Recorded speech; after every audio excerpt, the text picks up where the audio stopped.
Why did I do X or didn't I do Y? With Bismarck from Military Aviation History. Hello. So very often on our channel we get questions, why didn't you include this fact? Why didn't you film that way? Why didn't you include this book? Why didn't you mention that? And why didn't you go to that museum? Why didn't you? Yeah. Why didn't you compare this one? Why didn't you include this one? So generally it comes down to like tactics, time and space. No, yeah, more or less. It's more about logistics. So first off, our videos usually have a very tight scope, which means we look at very certain aspects because we like to get our details and information right. This means quite often we don't include other stuff, but we actually define the scope of the video very well. And sometimes we can actually see if somebody understood what we were going for or not, depending on the comments. So there's always a time constraint. To put this in perspective, for my channel, Military History Visualized, it takes about 2 to 3 hours of work for every minute of video you see. For my not visualized channel, it's about 1 to 2 hours.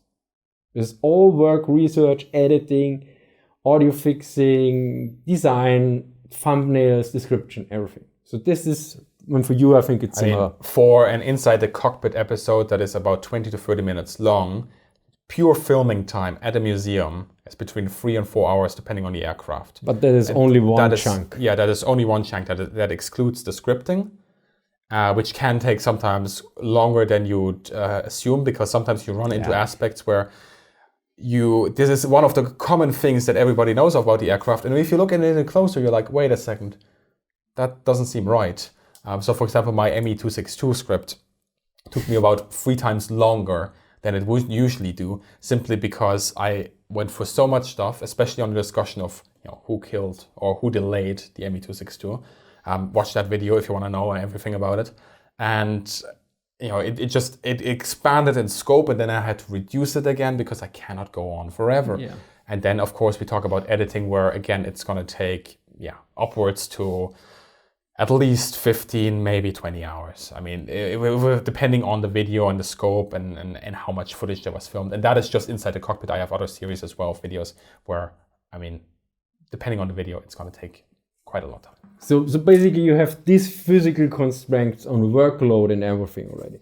Then in many other cases, it's just like for a topic or what you cover, you have to cut out stuff, because since every minute of your video takes so long, you make sure that you mostly write only what you think really necessary. Yeah. And not much else. There's sometimes some fluff or some joke in there, but even sometimes those are intentional or come up during writing. It depends.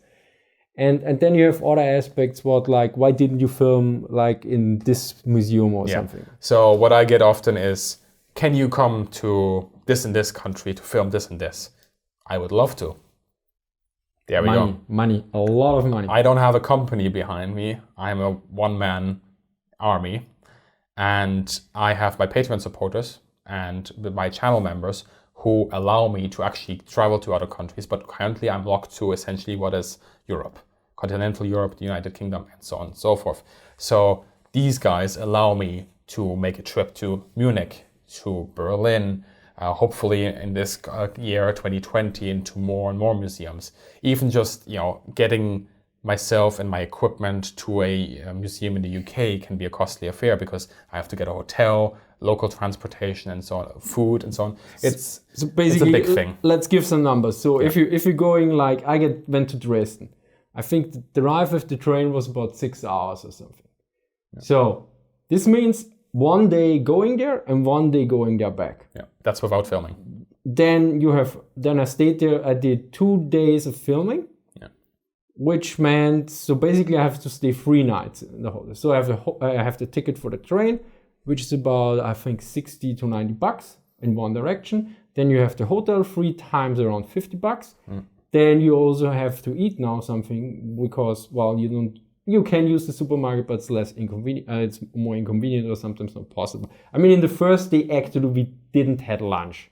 So big thanks here to Jens and to Jörg, who was behind the camera, or not behind the camera, he was supporting. So we didn't have lunch because on the first day we just worked through the whole time. Till the evenings, till we couldn't do anymore. And I spent 4 days there at the museum just doing videos. Yeah. And if you go for a museum just 1 day, you spend 3 days on, basically 2 days on the road and 1 there.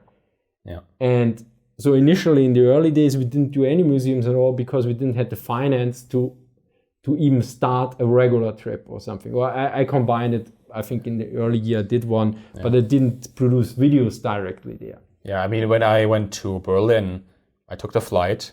That's going to cost me. Then I stayed there for 3 filming days. That's going to cost me. Rent a car in order to actually get to the museum because it's a little bit outside. Yeah. If I had found a hotel right next to it, didn't exist, but I would have maybe done that if the price was right. And yeah, so there's monetary constraint. And do I want to go to Australia, to the US, to Canada, to Eastern Europe? Absolutely, I will come there when I can. Yeah. So that's one of the things. But then the other aspect is, again, why did you not mention certain things about an aircraft? Why not that aircraft? Why not radiation, that aircraft? For instance. Yeah. So one of the things with aircraft, especially from the World War II era and also some of the older Cold War ones, they have, depending on the museum, there are certain restrictions of what they can do. And cockpit is one of them. So in Munich, I couldn't get into the Bf 109 and the Me-262 because they are extremely rare machines and because of conservational concerns. They were kind enough to allow me to get onto the wing in order to film the actual cockpit, which is already so much thank you to Andreas and the team at the Flugschleißheim, because that was, I think, the first time they actually opened the cockpit for anybody to film it since a long, long time. And you were also allowed to poke your camera inside. But that is how far we come in Gatto, and this is absolutely not the fault of the museum or the people that work there, but there's health and safety legislations that do not allow somebody to get inside the cockpit because of radiation. The instrument gauges in cockpits have radiation. And it's not just those, that's not a lot actually, but if the cockpit isn't ventilated and so on, it's sort of marinating in more and more radiation. You open it up, I get inside, I breathe it in. It's a little bit of a risk. Personally, same with some sort of tanks, I think, of the Cold War era as well. There was something interesting. I can't remember, but he mentioned some tanks. So why did I not get into the cockpit? Well, in 90% of I only have 2 so far where I'm not in the cockpit as far as I remember. It's not possible. I talk with the museum. Most of them are super helpful, but it's simply not possible because there are certain rules in place that I can't do.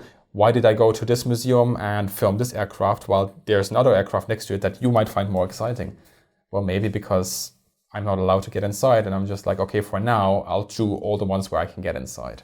Or you have proper sources or something. Yes. This is also sometimes the case. There are various videos over the course of the years which I canceled because I was not happy with the sources. There weren't enough sources, or you didn't get the perfect angle on the video or something. Yeah. It's just how it is. And then one of my little pet peeves when it comes to making videos is how much of the sort of popular myths about a certain aircraft can I tackle in the video. With the Me-262, I had to take the problem there, or the popular conception of Hitler meeting it and the Schnellbomber thing and so on and so forth. I had to tackle it because it's quintessential to the aircraft. We had a conversation earlier about the Sunderland, which apparently the Germans called the Flying Porcupine. To this day, I cannot find a single source, a single book that tells me, that then relays me to a single source from the time where Germans said that the Sunderland, the short Sunderland, is called the Flying Porcupine. It's possible that it happened. I cannot prove a negative, but I want to see positive confirmation before. Yeah. But I know if I make a video about that aircraft and I do not talk about the Flying Porcupine name, and I do not say, guys, I cannot find this information, then people are going to this is the Sunderland, the German called it the Flying Porcupine. And I also know that if I say, look, I cannot find proof for it, there's still going to be those comments. So in my mind, I'm just like, can I just leave that topic out? And I can't, because I know how people are going to react. And it's one of those, you lose if you do, and you lose if you don't. Yeah. situations where it's, I wish instead of that minute where I talk about the name, the flying porcupine. By the way, if any of you have a source that quintessentially states that, I don't know, a German POW said this or something, please let me know. I'm more than happy to have a look at it, and I can use it also in the video on the Sunderland if I do it. And I will also tell everybody that you were the one that told me about it. But I actually thought the flying porcupine was B-17. Well, it also has guns everywhere. Yeah. But yeah, there we go. I mean, it's there's many things, there's many reasons why we don't do X or Y. Yeah. I think that rounds us up. So in short, it comes down to logistics, like nearly every time, because there are some physical constraints we have to deal with, and it makes it exciting. Okay, well, then thank you very much, Bismarck. Thanks for having me. Thank you for watching and see you next time. Bye. See ya.